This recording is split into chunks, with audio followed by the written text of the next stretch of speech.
तिथून तुम्ही उद्धव साहेबांचे 2 खासदार ज्या विमानतळावरून पळवले त्याच विमानतळावर आज सकाळी तुम्ही आलात. क्या बात आहे. कोणी पळवले? आता ते तुमच्याच गटात येणारे म्हणजे तुम्हीच पळवले ना. नाही नाही, स्वतः विमानात बसून जर जात ढकलू नका, मी हात शेजारीकडे आता खाली खाली यार भाऊ. स्वतः जर विमानात बसून जर कोण जात असेल त्याला पळवलं असं कुठं म्हणतात? पक्षप्रवेश कधी आहे? महत्वाचं असं आहे की काल 2 विमानं नांदेडमध्ये आले होते. त्यापैकी एका विमानात खासदार गेले 2 बसून, पण दुसऱ्या विमानातली माणसं अजूनही नांदेडमध्ये. खरं तर या सगळ्या चर्चा ज्या होत आहेत, आता मी विमानातून उतरल्यानंतर UBTची दिल्लीतली पत्रकार परिषद बघितली. त्यामुळे या सगळ्या गोष्टीची कल्पना माझ्यापेक्षा तुम्हाला जास्त आहे. कारण नांदेडमधनंच काल 2 खासदार इथनं गेले असं आपलं म्हणणं आहे आणि ते आता दिल्लीमध्ये आहे. त्याच्यामुळं आपण संध्याकाळपर्यंत घडामोडींवर लक्ष ठेवू, नजर ठेवू. संध्याकाळपर्यंत काय घडतंय आपण पाहू, तुम्ही पण आणि मी पण. ऑपरेशन टायगर संपणार कधी आहे? 30 जूनची तारीख आहे का? ऑपरेशन टायगर तुम्हाला माहीत असेल तर बघा, मी मागच्या वेळी देखील सांगितलं होतं की माननीय शिंदे साहेबांचं नेतृत्व हे महाराष्ट्राच्या जनतेमध्ये, देशाच्या जनतेमध्ये सर्वमान्य आहे. रोज प्रवेश होत आहेत. त्याच्यामुळे खासदारांसाठी वेगळं टायगर ऑपरेशन, आमदारांसाठी वेगळं टायगर ऑपरेशन, नगरसेवकांसाठी वेगळं टायगर ऑपरेशन, असं कुठेही प्रयत्न शिंदे साहेबांनी केला नाही किंवा त्यांचे सहकारी म्हणून आम्ही कुठे केला नाही. तर आता साहेब शिंदे साहेब हे दिल्लीमध्ये आहेत हे काल तुमच्याच बातमीमधनं आम्हाला कळत आहे. आता 2 खासदार इथनं, मी ज्या नांदेड विमानतळावर आलो त्या विमानतळावरनं कालच 2 खासदार हे दिल्लीला गेले, हे तुमच्याकडनंच मला कळलेलं आहे.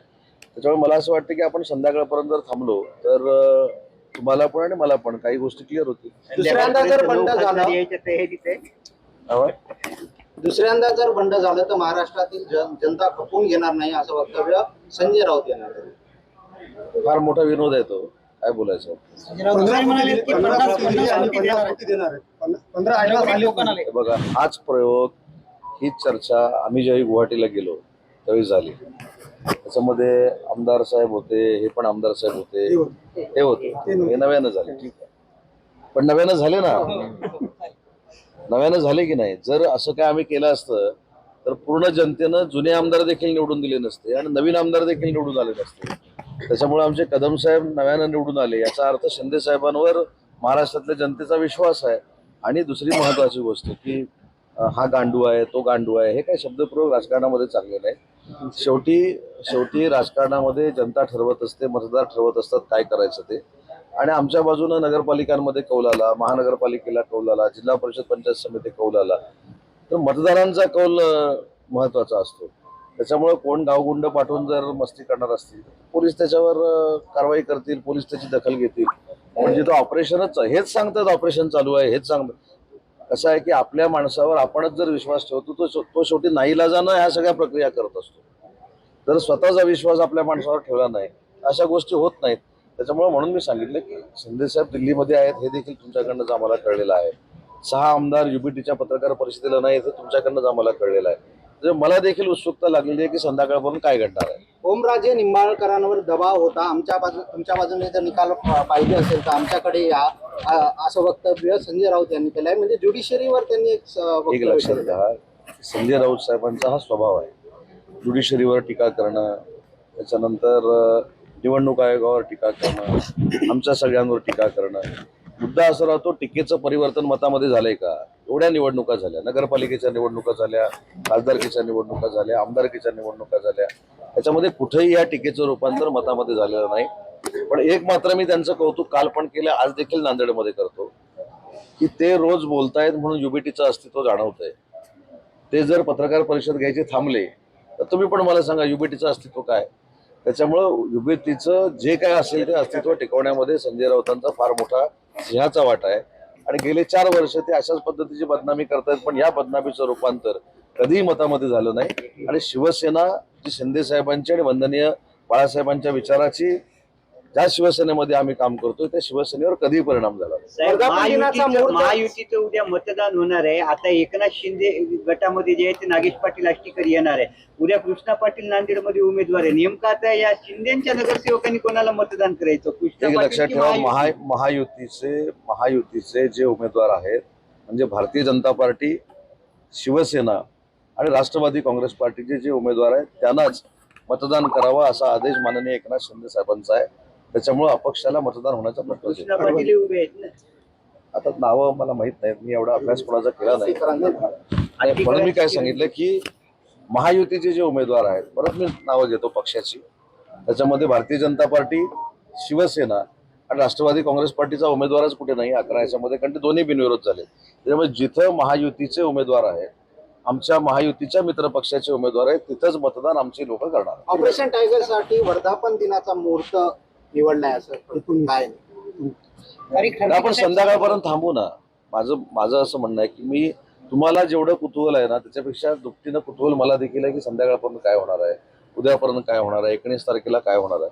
त्याच्यामुळे ह्या सगळ्या गोष्टी जरा आपण वेळेवर काळावर सोडून देऊ. संध्याकाळी जाताना परत आपण बोलू. तुमच्याकडे काही आकडा वगैरे आहे का, किती खासदार आहेत अजून येणारे? नाही, एकूण टोटल युबीटीची आकडा 9च आहे, तर त्याच्यापेक्षा जास्त कसे येऊ शकतात. त्याच्यामुळं येण्यावर चर्चा झाली नाही, परंतु ते गैरहजर राहतील, ते गैरहजर राहून शिंदे साहेबांच्या संपर्कात आहेत, ते शिंदे साहेबांबरोबर जातील. हा अविश्वास 15 कोटीचा संबंध नाही, हा विश्वास दाखवल्यामुळेच, अविश्वास दाखवल्यामुळेच कदाचित हे 6 खासदार युबीटीच्या पत्रकार परिषदेला नसावे. दुसऱ्यांदा आरोप लगाय की दुसऱ्यांदा बंड होतोय उद्धव ठाकरेंच्या बद्दल, का नाराजी असेल एवढी? ते बंड म्हणण्यापेक्षा एखाद्या पक्षामध्ये, एखाद्या संघटनेमध्ये अस्थिरता असेल, नेतेच भेटत नसतील, नेत्यांची संपर्कच होत नसेल, नेते पक्षाच्या पॉलिसीवर बोलत नसतील, धोरणाच्या पॉलिसीवर बोलत नसतील, जरी संघटना कमी झाली किंवा पक्षानं मतदारांनी आपल्याला कमी कौल दिला म्हणून मतदारांकडे पण दुर्लक्ष करायचे आणि जे निवडून आलेले आहेत त्यांच्याकडे पण दुर्लक्ष करायचं, हे 3.5-4 वर्षापूर्वी जे झालं तेच कदाचित आता होत असेल. म्हणून हे 6 खासदार कदाचित त्या पत्रकार परिषदेला उपस्थित नसतील. परभणीला ज्या तुम्ही जाताय तिथे अपक्ष उमेदवार आहेत, त्या अपक्ष उमेदवारावर महायुतीचे घटक पक्षातले काही आमदार नाही, मी या संदर्भामध्ये पूर्ण चर्चा केलेली आहे. आता माझ्याबरोबर राष्ट्रवादी काँग्रेस पार्टीचे आमदार, त्यांचे बंधू देखील माझ्यासोबत आहेत, माझ्या स्वागताला आलेले आहेत. आमचे सगळे मतं एकदम इंटॅक्ट आहेत आणि महायुतीचे आमचे जे सईद भैया आहेत ते 100% निवडून येतील. उद्याचं मतदान झाल्यानंतर मला प्रेस कॉन्फ्रेंस लेते हैं, इसलिए यूबीटी का अस्तित्व टिका हुआ हम सबको दिखता है. और ये 4 बरस यही आप सुन रहे हैं कि हमने भी 50 करोड़ लिए थे, बराबर है कि नहीं? लेकिन 50 करोड़ लेने के बाद, ये बदनामी करने के बाद महाराष्ट्र की जो जनता है, महाराष्ट्र की जो मतदार है, उन्होंने MLC के चुनाव में, MLA के चुनाव में, महानगर पालिका का चुनाव हुआ उसमें नगर पालिका, जिला परिषद, पंचायत समिति, जो स्थानिक स्वराज्य संस्था हमने लड़ी थी, उसमें भी बहुत बड़ा सक्सेस मतदार लोगों ने हमको दिया है. तो ये जो बात है वो सिर्फ पार्टी की और साहब की बदनामी करने का प्रयास है. ऑपरेशन टाइगर सक्सेस हो गया?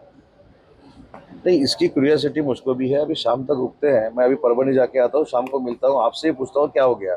जितना क्यूरियोसिटी आपका है उससे दुगना क्यूरियोसिटी मेरा भी है. दूसरी बार उद्धव ठाकरे को छोड़कर उनके ही लोग जा रहे हैं, बगावत कर रहे हैं, क्या रीजन हो सकते हैं?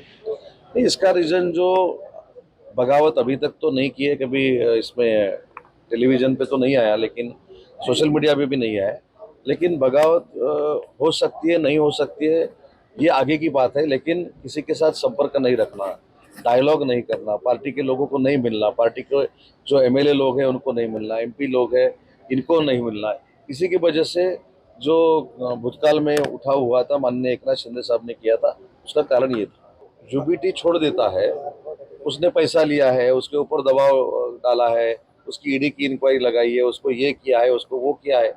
जो अभी बचे हुए कार्यकर्ता है उनको मॉरल सपोर्ट देने के लिए ये सब बातचीत चालू है और ये बदनामी चल रही है. ऑपरेशन टाइगर के पीछे भी बीजेपी की ताकत है, ऐसा आरोप हो रहा है क्या? कांग्रेस की यहाँ के जो अभी तक कुछ भी नहीं हुआ, तो इसकी ताकत है, उसकी ताकत है, क्यों हमारे जो नेता माननीय एकनाथ शिंदे साहब है वो सक्षम है देखने के लिए, करने के लिए. नांदेडचे खासदार जे आरोप जो आहे तो काँग्रेसच्या खासदारांनी केलाय. मला काय वाटतं की डिलिमिटेशन साठी केला आहे, कोणी केला आरोप? रवींद्र चव्हाण हे डिलिमिटेशन करायचं आहे, त्याच्यासाठी 64 खासदारांची भाजपला गरज आहे. मला असं वाटतं की त्यांनी त्यांचा पक्ष सांभाळावा, त्यांचे 2/3 कुठं जाणार नाहीत हे पहिले त्यांनी बघावं. त्याच्यामुळे मला असं वाटतं की उगाच काहीतरी कुठचा तरी विषय काढून शिवसेना आणि भारतीय जनता पार्टीला बदनाम करणं हा काही लोकांचा धंदा बनलेला, त्याच्यातला तो प्रकार.